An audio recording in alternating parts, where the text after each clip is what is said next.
Bonjour à tous, bienvenue à Un ours dans l'aquarium. Aujourd'hui, on reçoit finalement nos pseudo-trophéus Joanie. En fait, on les a reçus il y a une semaine. Comme on avait une discussion avec Julien Poupard, qui est un homme fascinant dans le monde de la reproduction des poissons, j'ai décidé d'attendre une semaine avant de vous présenter notre nouvelle espèce. Puis ça coïncide bien parce que cette semaine, on a atteint 3000 abonnés. Merci. Puis je trouve que c'est parfait d'avoir comme événement significatif de nos 3000 abonnés l'arrivée de nos pseudo-trophéus Joanie.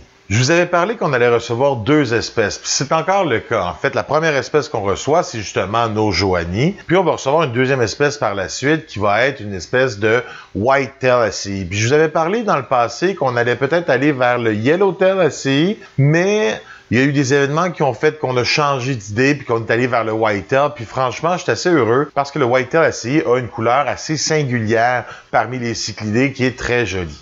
Donc, la semaine passée, je suis allé chercher mes 9 femelles et mes 3 mâles Joanie. Puis en fait, ce qui est vraiment cool avec les Joanie, c'est qu'ils ont un dimorphisme sexuel. Ça veut dire quoi? Ça veut dire que les femelles et les mâles n'ont pas du tout les mêmes couleurs. Les femelles vont être plus vers un jaune orangé, puis ils vont garder leur couleur de la naissance jusqu'à l'âge adulte. Les femelles adultes sont vraiment très flamboyantes. Pour les mâles, ce qui est intéressant, c'est qu'ils deviennent, on pourrait dire, noir et bleu. Ils vont être rayés, mais pas à la verticale, mais bien à l'horizontale. Et le bleu, selon la dominance, va être un peu plus foncé, un peu plus pâle, un peu plus vibrant. Mais ça fait en sorte que dans un aquarium, avec 3 mâles, ils vont avoir 3 couleurs différentes selon, on pourrait dire, leur dominance. Pour les femelles, c'est la même chose. Fait intéressant, là, les pseudo-trophéus Joanie, c'est une société matriarcale. Ça veut dire quoi? Ça veut dire que c'est, on pourrait dire, la femelle qui décide qui va avoir les bébés piquants. C'est un peu elle qui gère le groupe. Donc oui, on a un mâle dominant, mais la réalité, c'est que la hiérarchie va se faire aussi chez les femelles. La femelle dominante va vouloir se reproduire en premier. Ensuite, la deuxième femelle va pouvoir se reproduire en deuxième et ainsi de suite. Et si une femelle n'est pas du tout dominante, elle va pas se reproduire. C'est aussi simple que ça parce que les autres auront priorité sur elle. Maintenant, on les a placés dans quoi? On les a placés dans un 120 gallons. Ça, c'est 450 litres. Pourquoi? C'est parce qu'avec 450 litres, je peux mettre quand même assez de décor, là. Ce que je mets, c'est des roches vivantes, donc des coraux morts. Et ce qu'on fait, c'est qu'on va les mettre dans l'aquarium. Puis pourquoi je mets ces coraux-là? J'ai vu avec le passé que les mbounas adorent ces roches-là.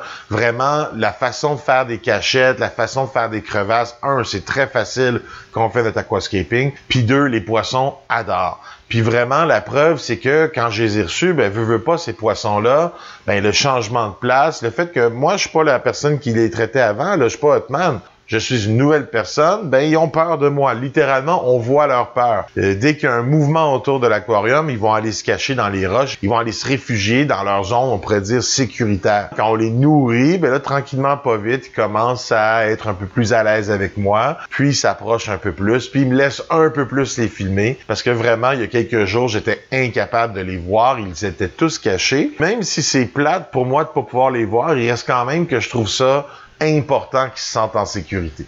Les Joanie, ils peuvent grandir jusqu'à environ 4 pouces, un peu moins que ça en général. Puis, en ce moment, les poissons que j'ai sont environ autour du 2 pouces. J'en ai quelques-uns qui sont un peu plus gros, j'en ai quelques-uns qui sont un peu moins gros. Est-ce qu'ils viennent de la même portée? Je dois vous avouer que j'ai pas eu le temps de demander. Pourquoi on a des grosseurs différentes? C'est parce que les plus jeunes, les plus petites risquent de ne pas se reproduire rapidement, ce qui va me donner le temps de m'habituer à avoir une routine. Parce que moi, mon but vraiment, c'est de reproduire, vous le savez. En ce moment, je me suis mis, on pourrait dire, en collaboration avec un reproducteur de cyclidés qui m'a en fait fourni des espèces pour que je reproduise pour lui. Ce qui est fascinant. Mais reproduire des poissons, puis les entretenir de façon générale, c'est pas toujours la même chose. Donc, je dois apprendre, je dois me mettre dans une certaine routine, je dois voir ce qui fonctionne, ce qui fonctionne pas, puis pas avoir les femelles toutes à la même grosseur, donc avoir les femelles qui vont pas avoir des portées, on pourrait dire, tous en même temps, ça peut être très intéressant pour moi. L'autre espèce qu'on devait rajouter,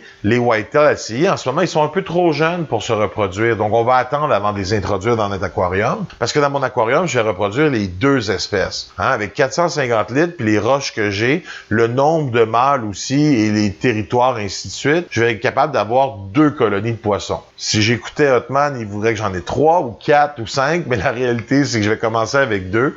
Puis encore là, on va commencer progressivement. Puis nous, dans la chaîne, je vais pas juste parler de ça, mais on va voir vraiment la progression que je vais faire dans la reproduction de cyclidés, dont les joanies. Si on parle un peu plus des poissons cyclidés, les mbounas en général, côté température, la réalité, c'est qu'on entend souvent qu'il faut avoir une température de 26, 27, 28 degrés. C'est un peu haut, ça, pour les mbounas. Quand on repense, pour les joanies, dans le lac Malawi, la température de surface est de 26 degrés Celsius. Ça veut dire quoi? Ça veut dire que même si on lit souvent que les cyclidés ont besoin de température plus haute de 26 degrés Celsius, dans le lac Malawi, il n'y a pas d'endroit vraiment où la température dépasse ce chiffre-là. Puis ce chiffre-là est surtout à la surface de l'eau. Parce que dès qu'on va un peu en profondeur, la température descend. Donc moi, mes aquariums, je vais les tenir autour de 25 degrés Celsius. Pas trop bas, mais j'ai pas nécessairement besoin de dépenser plus en énergie pour atteindre le 26. Puis ça, c'est un autre sujet qu'on va aborder plus tard, mais il y a beaucoup d'éléments, des petits éléments très pointilleux que dans la recherche Internet ou dans le monde d'aquariophilie, des fois, on tient